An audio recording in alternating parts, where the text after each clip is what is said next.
Hello everyone, my name is Bombshell. You're welcome to my channel. It's Bombshell Television.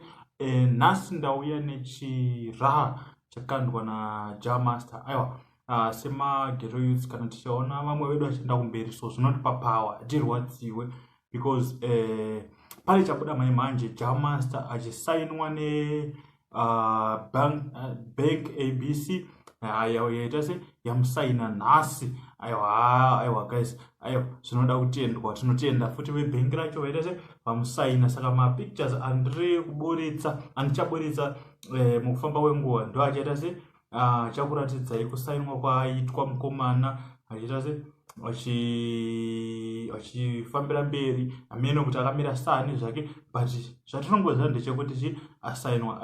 Aiwa zvinoda kutendwa. And if you're new here, don't forget to subscribe to my channel. It's Bombshell Television. And if you're a returning subscriber, thank you makapenga guys. Ndimi mune yese ndimunoita kuti tinyambe chingwavha tichita se tichikupakurira izvozvi zvinhu zvinenge zvichiitika mumastreets. Aiwa, Jamaster apinda, Jamaster vari kufambira mberi nebasa. Aiwa, kana kuri kushanda tongoti keep it up mukoma Jamaster. Dhini wenyu Bombshell angoonawo maworks amaita. Aiwa, muri kufambira mberi nebasa, zvinotipa power isusu semaghetto youths nevamwewo vari kushanda vari muindustry imwe chete kana vari mumamwe maindustries asiri yekuimba kana emaarts, asi vanongoitawo power. So aiwa, zvinodadisa, zvinoda kutendwa. Zvaitwa nemwana wemumwe unongopawo macomments, unongopawo thanks, so unongocongratulatawo. Aiwa, congratulations to mukoma Jamaster.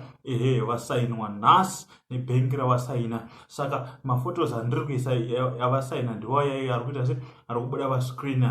Ndo maphotos ebhengi ravasaina iwaya andiri kungoita ndichikanda iwayaya. So ndo humbowo hwandawana hwekuti mukoma Jamaster vasainwa nebhengi iro riri kubuda pascreen. Thank you for watching. My name is Bombshell, and if you're new here, don't forget to subscribe and click the notification bell icon. Also like, share and comment the video. Thank you guys.